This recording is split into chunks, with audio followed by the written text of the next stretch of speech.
I had a couple one time. Came in first thing on a Monday morning, first couple I was seeing. This was a mountain of a man. He probably stood 6'3", 6'4", just huge, full of muscles. And he was with his girlfriend, a little bitty petite thing, just as cute as can be. But she was probably 5'2" and rather slender. And so they came in and they sat down on the couch. And after I went through all of the confidentiality statements and see if they had any questions about any of that stuff, I asked how I could be of help, as I usually often do. Well, he started and he began just sharing his experience of the relationship, how long they'd been together, a little bit of what he finds frustrating, what he likes, doesn't like. And after he went on for about 5 minutes, the female counterpart, his girlfriend, jumps up off the couch and yells, "I can't sit here any longer.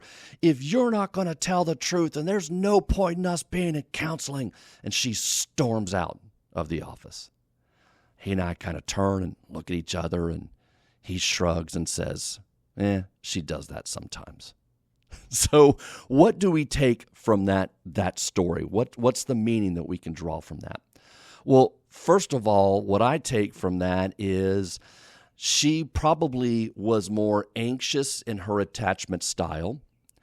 And secondly, that we shouldn't mistake emotionality for true emotion.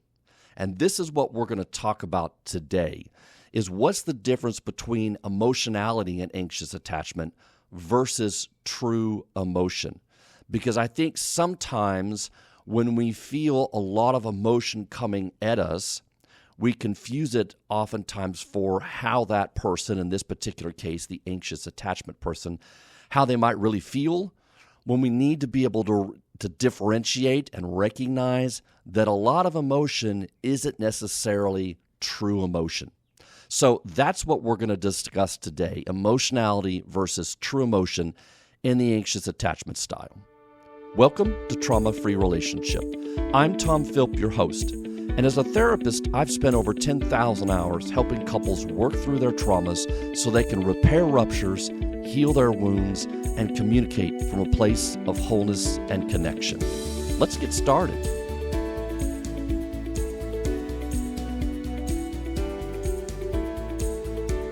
Okay, as I mentioned in the opening, we're going to talk about emotionality versus true emotion in the anxious attachment style, because I think there's a difference. And I think sometimes if you're in a relationship, it can be confusing, overwhelming if you're with somebody like this, or if you tend to be like this, if you tend to be more anxiously attached, then sometimes you can even mistake that for how you truly feel. And it's not necessarily your core or true emotions. So keep in mind, emotionality comes from two different places. It comes from the inhibitory emotion of anxiety. So it's high anxiety, lots of anxiety.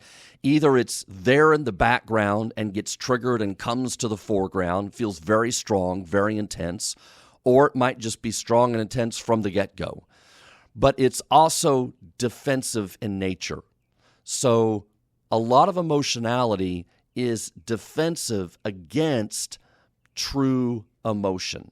And so the attachment style person will show up with a lot of anxiety, and we've talked about this before, right? That part of what defines the anxious attachment style is high anxiety, and they move towards or against even their partner. So they start to rub against others because of that anxiety that they feel.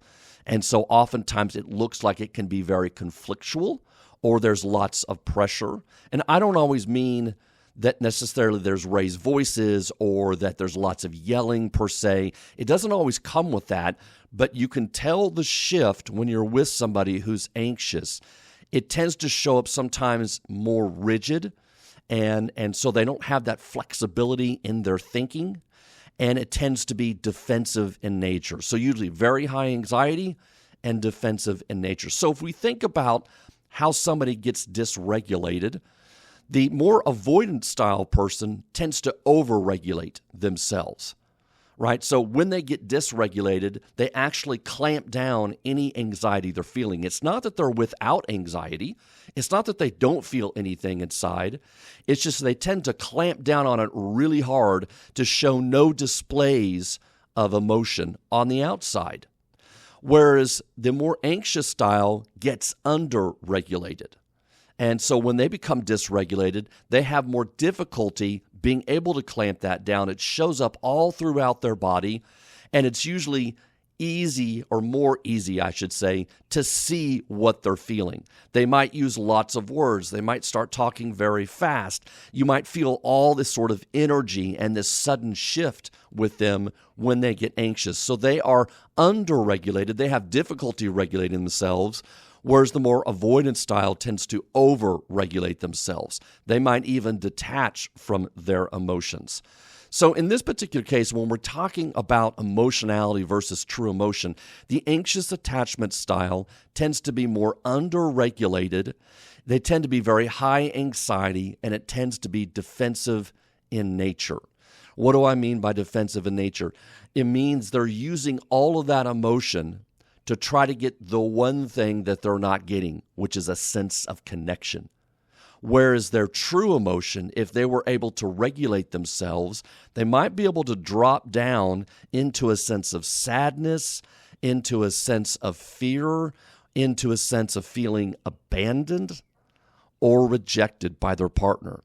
If they could drop down into those emotions, then we're talking with somebody that's able to get in touch with their true emotion. But what shows up is all their protection, and they're trying to get their needs met in the relationship. And I think that's very important for me to be able to clarify here. All that energy coming at their partner, all of that display of emotion is specifically designed to try to get back in connection, to try to be heard, to try to be understood, to try to get their partner to love them the way they feel like they need to be loved. And so it's specifically designed to meet those needs. Because remember, the anxious attachment style, the anxious person growing up, had very inconsistent parenting. They were not sure when somebody was going to show up for them.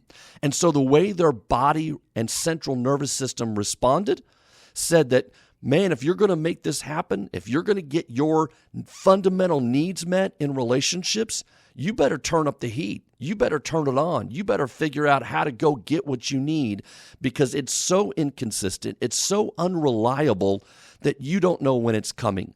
And so we're just going to put you into overdrive. We're going to dysregulate you and make you super anxious to any signs of being disconnected from your partner, so that you can then go on the aggressive, sometimes what it might feel like is an attack, in order to get those needs met.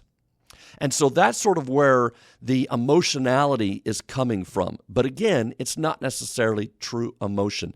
So the emotionality is driven by those attachment needs, those emotional expressions in anxiously attached individuals, as I said, that often serve the primary goal of seeking reassurance. They want to be heard and understood, validated, and to get back that sense of closeness to their partners. It's also a focus on regulation. In this case, as I said, dysregulation. So the emotional displays are a way to try to regulate their anxiety and fear of being abandoned. Again, not knowing when somebody's going to be able to show up for them in their moment of need. So they have to see and feel and keep close their attachment figures, for fear that if there's too much distance, they will be triggered and they will feel abandoned. So something else is that it tends to be really reactive and externalized in nature. So emotionality can be much more reactive and perceived as threats to the relationship from their partner.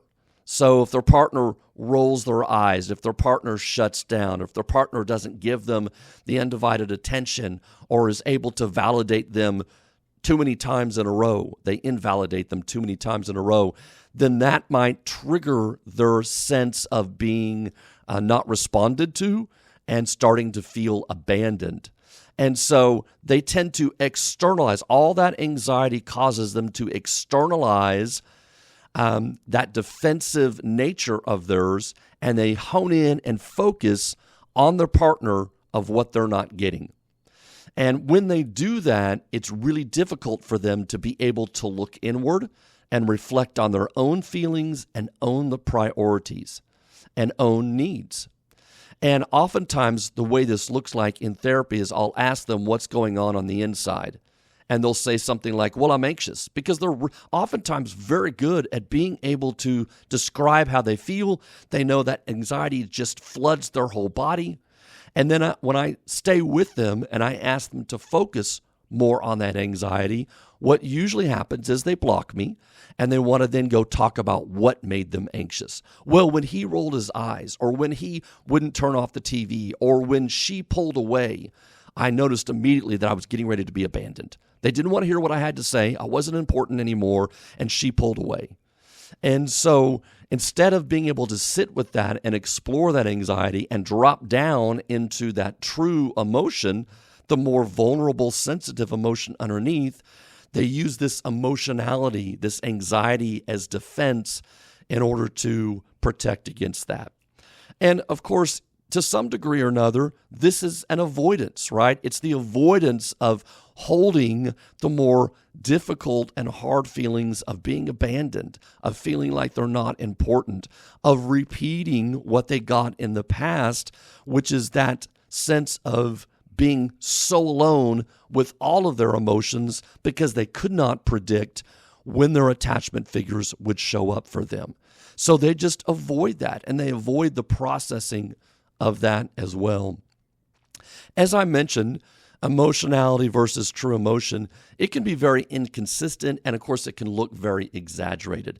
Sort of the example that I gave of this couple that I saw first thing in the morning, when she jumps up off the couch, completely interrupts him, this big display of emotion, raises her voice and says, if you're going to sit here and lie, if you're not going to tell the truth, then we can't be in therapy together. And she storms out of the office.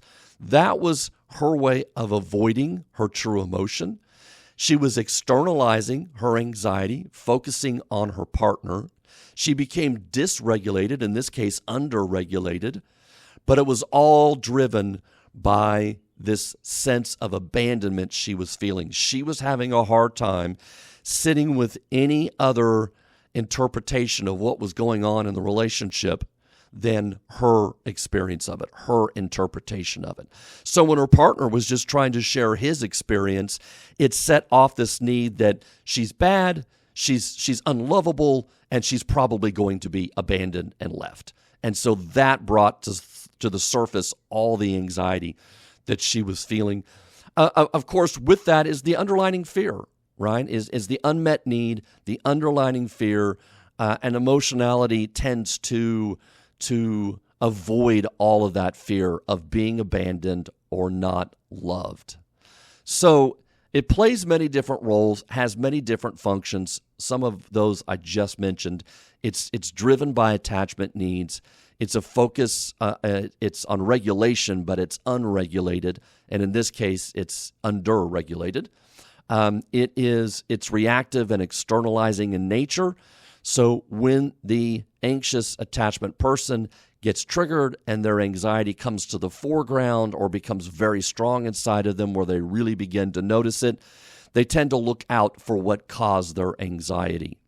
And it's an avoidance process, right? So I say it's defensive in nature because they're avoiding the real core feelings they're experiencing.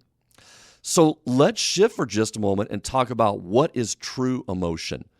Well, when I work with the anxious attached person long enough, when they let me in, when they let me experience a little of their anxiety, when they start to move out of its defensive nature and they start to regulate their anxiety a little bit, when they have somebody that can focus in on them, somebody that can really attune to them, then they can usually be able to drop down into what is more of a core or authentic feeling for them.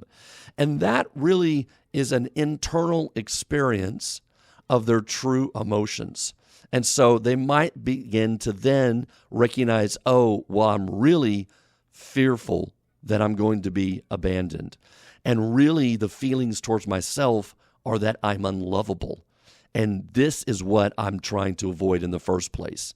This is the more authentic experience. And instead of turning to their partner and saying, when you don't make eye contact with me, it gets me triggered and hits me in my traumatized place where I feel unlovable. Would you mind just putting down your phone and looking at me? Because it really helps me feel like we're more connected. Now, that would be a comment out of a true place of true emotion, of their core emotions. And so instead of having all this emotionality, if they can drop down, then they can speak from that place. And more often than not, all of their partners, all of the people in their life are going to be much more able to respond to that than they are to just the true emotion. The other thing that makes it true emotion is it's valuable information. When they drop down and they're able to sit with that fear of being abandoned and sit with the shame of feeling unlovable, then those have intrinsic value in those feelings. And they have, it's valuable information. Now they're at the core of what's really causing all of that anxiety, all of that sense of neediness, all of that sense of pushing and pulling, and the emotionality that they're trying to get met. They're just going about it in a very defensive way because they have not learned and have not taught their central nervous system, their body, to be able to stay more regulated in order to get what they need. And so true emotion is not only an authentic internal experience, it also provides valuable information. And with that, and perhaps this is the most important part, with that is the action tendencies that come with them.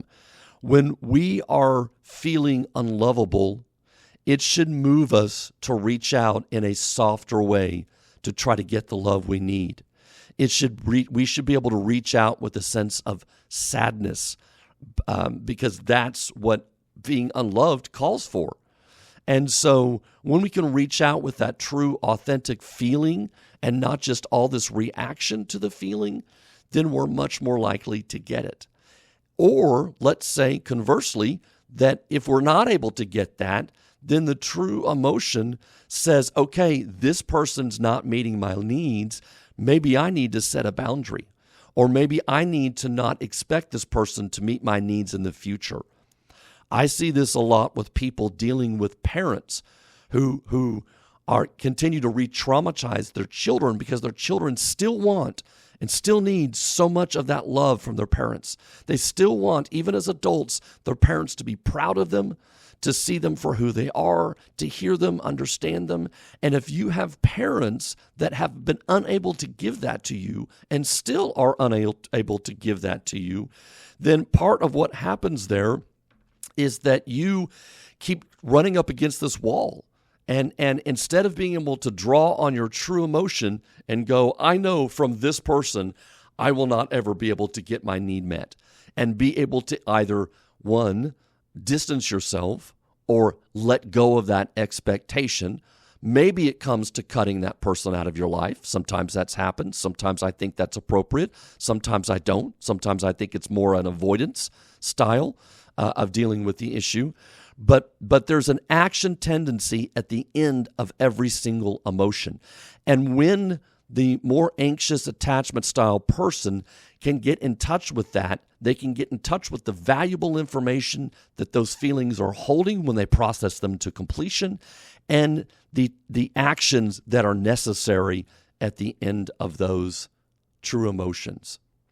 So what can we do about this? Well, if you find that you're more anxious in your style of attachment, what's really going to be important is to understand and identify those anxieties that come up. You need to know your triggers. You need to know when your partner looks away, or if you say something, your partner rolls their eyes, or if they're on their phone too much, or if you feel ignored, or sometimes you even read into situations that may not be your partner's intentions, but those still can be triggering moments that actually come from inside you. You need to understand your triggers. You need to be able to differentiate reactive emotion and defenses and their defensive nature from true processing emotion. True emotion, the feeling unloved, the feeling of abandonment that comes with that. Because all this emotion and anxiety is trying to protect you and move you away from getting in touch with your true emotion. You need to be able to develop healthier ways of expressing needs and emotions that are less driven by anxiety and more, as I mentioned, by those genuine feelings, by those authentic feelings. And you need to be able to build a stronger sense of internal security. So part of what the anxious person lacks is a sense of peace in their own body, is a sense of peace when they get triggered and being able to re-regulate themselves, get back into the window of tolerance so they can understand what all the anxiety is about. They can see its defensiveness in its nature and how it actually pushes away the true thing that they really want. They want to be loved. They want to know they're important to their partner. And so being able to build a stronger sense of internal security is really crucial for the anxious attached person as well. Okay, well, I hope this gives you a little better idea of emotionality versus true emotion. If you have this style, I hope it helps you differentiate some of your reactions to your partner. If you're in a relationship with somebody who's more anxiously attached, I hope this can help you differentiate how to handle those. Being able to, if you see your partner respond really with a very anxious reaction, you need to be able to recognize what's happening there. And you need to be able to soften your tone, make eye contact, maybe reach out and touch their hand. Any of these types of moves can help your partner relax a little bit, relax some of that emotionality, maybe re-regulate themselves so that they can feel like you're not abandoning them in those moments. All right, thank you so much for watching and listening. I really appreciate this. And as always, we'll keep bringing more of these episodes to you about every other week. Until then, we'll talk to you next time. Thank you for listening to Trauma-Free Relationship, a podcast for the healing of attachment trauma. You can find us on Facebook, Instagram, or our website at traumafreerelationship.com. Be sure to look for our next episode on your favorite streaming